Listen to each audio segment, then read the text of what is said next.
You didn't say. Some of it's just about not the right fit, right? But some of it's totally about some principal stuff. I mean, I can start. Sometimes it's just, you know, the business is just totally wrong profile. So even though we're generalists, you still need to see a great growth story. We're still going for 10 times returns. And so, you know, if we're not going to invest in a sandwich shop, you know, we might invest in a food business if it's disintermediating the retailer and it's being distributed online. So, you know, sometimes it's just the profile. Sometimes it's the people. You just get that kind of gut feel. It's the wrong fit. You know, it may be a great pitch, maybe even a fantastic business potentially, but there's just not that relationship there. And if this is a partnership that's going to work, you have to have that relationship. The only thing I don't, well, I haven't sat on that side of the table, but well, apart from the small angel investments, but I guess I would say that the biggest thing we learned, and I should have put this on here, was that quite often it's not us, it's you type thing. So especially in tricky economic times, and this is certainly not the case with Octopus, but with some investors, you do need to ask them, where are you in your fund? Do you have any money to invest, and what sort of businesses are you investing in now? Because we got quite a long way down the line with a couple of investors that were quite late in their fund, or they were tapped out, they didn't have any much money to spend, or they're in the process of raising a fund and were being quite speculative. And they just weren't ready to invest, and certainly not in an early stage investment. And we got quite a long way down, and that can be really frustrating, because you spend an awful lot of time. And so ask those questions early on.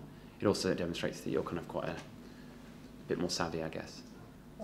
I mean, and today, as we sit here, there are an extraordinary number of funds taking meetings who aren't investing. Yeah, I agree. So, you know, be aware of that. If you've got a really interesting business, then you'll get a meeting, because people always like to keep abreast of what's going on. Maybe that they've got portfolio companies that, you know, they want to get a bit of intel about what's going on in the market. So be very mindful with your time. You know, I think, as was mentioned earlier, you know, VC's time's sometimes, you know, the cheapest. Just when I was a VC, one thing which always surprised me was how poor the initial contact often is. You know, it's actually, most businesses are reasonably simple in concept. There might be loads of complexity around the technology or the way that's delivered, but if you kind of consider, you know, any VC will receive a large number of deals each week or each day even. So really work on that first paragraph in the email, just to explain what you do really simply. You know, and there's a lot of buzzwords used that are just assumed that everyone knows exactly what it is. In actual fact, if you're not solving an issue that's real and understandable quickly, it's, you know, you've got a much harder job. But sometimes that doesn't come across, and then, you know, sometimes you find out what the business does, you know, 8 pages into the business plan, and frankly, if you ever get that far. My business partner and I went to one meeting with the business angel, and the outcome was, we don't think that your business is right for our investors. We don't think we have the right type of person. But it was interesting to see, because I don't really, we've just started this process, so like I'm just like throwing things out there. This is what the market needs. This is the wrong thing. So just trying to see like how they react. So it was quite good for me to be there with him. So I wasn't doing it on my own to try to get some funding or anything. He could say, well, you said this, there was a perk, you know, when you said this, the conversation went on, and it was hard for me to judge. So it was quite good to do that. That was quite interesting feedback from just that person watching you, rather than you just trying to interact all the time. You'll need to do a lot of meetings, that's for sure. Yeah. You need to meet a lot of people. It's painful. Question from the gentleman at the back. Yes, yes. What kind of animals makes a good team as opposed to a bad team? What are there things that you're specifically looking for, like, well, you need at least a CFO, CEO, CMO, or whatever? What are the components of the team that make a good team or a bad team? Yeah, I mean, in terms of, that's quite a difficult question to answer, I think. If you look at the diversity, you know, everyone says we've got great teams. You know, if you look at some of our teams, you know, we thought were great and they aren't, so we get it wrong. What makes a great team? Typically, you know, if you can find a bunch of guys that have done it before, that's a good start. If you can find guys that have the answers, yeah, oftentimes when you sit in that first meeting and you ask questions, people that have the answers and, you know, have more than the answers tend to have thought a lot more about the business. And, you know, that tends to be an indicator, especially if it's the CEO, that he's probably thought about the people he's hired as well. And you know, those teams tend to be ones with a strong CEO who's demonstrably excellent, who can execute, who's shown a track record of execution, tend to be decent teams because they tend to hire good people around them. In terms of kind of you know, what does the makeup need to be? You know, do you always need a CFO? No, especially in the early stage. Typically, you've got no financials to manage, so you know they end up being a cost base more than anything else. I like to see strong sales. I like to see strong leadership. And in a tech business, you want to see a strong technology head. And I think if you have those three pillars, and those three pillars interact effectively, in as much as you have someone with a vision, somebody who can build it, and somebody that can rein the builder in so that he builds what the customers want, you know, it's those three pieces that you typically see are successful.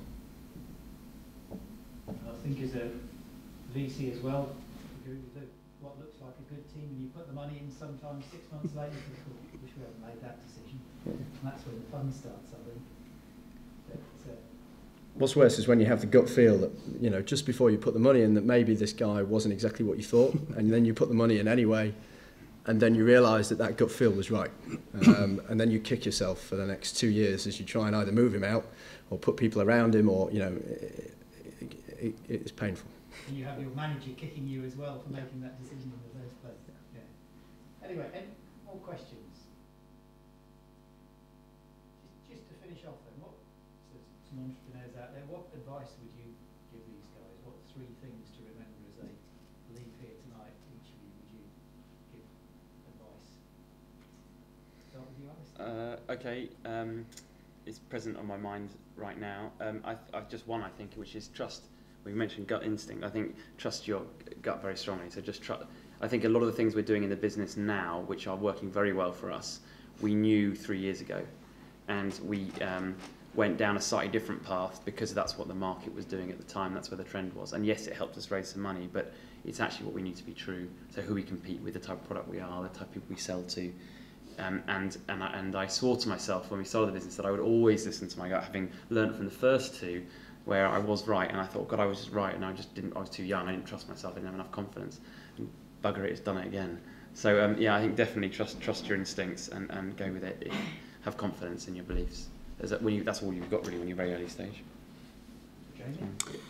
I suppose early stage companies, to my mind, are often full of risk. You know, there's lots of uncertainties and lots of things which aren't necessarily controllable when you go out to, whether it's speaking to an investor or finding new customers or whatever.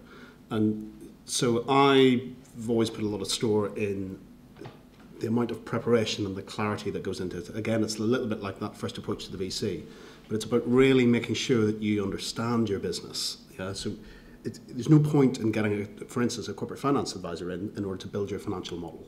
You, as the CEO and not just the FD, need to understand how your business works in the long run, so that when you get asked those questions in meetings, or more importantly, when you actually have to make the decisions when you're actually running the business, you really understand it. And it's amazing how many small companies actually have a relatively superficial idea as to how their business works on a route to market basis, or on a margin basis, or in a financial basis. Even when your company's not selling anything, you need to have some idea as to how to put that together financially so that it makes sense for the investors. Luke, just to finish up. I would take heed of everything that's in Alastair's presentation, because it's pretty much, you know, the most clarity you'll get in this space, and everything he says I think is pretty accurate. So, you know, if you want to start somewhere for understanding how this industry operates, and, you know, how to get funding, that's a great place to start. You know, outside of that, when you're selecting investors, choose wisely, and, you know, be smart about the money. It's not just cash that you're looking for. You know, cash is great, but in the long term, you want somebody that can, you know, grow with you, grow with the business, or can bring in people to grow with you. What you don't want to find yourself on the end of is a situation where you've taken money from, you know, an investor who then can't follow their money, or doesn't want to follow their money for whatever reason. And when they try and, you know, when you then go out to other investors, that's almost, you know, an immediate black mark against you. Why aren't your current investors following? You know, what's wrong with you guys? What have you done wrong? Even if there's perfectly good reasons, trying to communicate those to the next set of investors is very, very challenging. So, you know, if you've got a number of offers on the table, you should bear that in mind. You know, don't always just take the cheapest money. Sometimes, you know, take the smart money. Always take the smart money.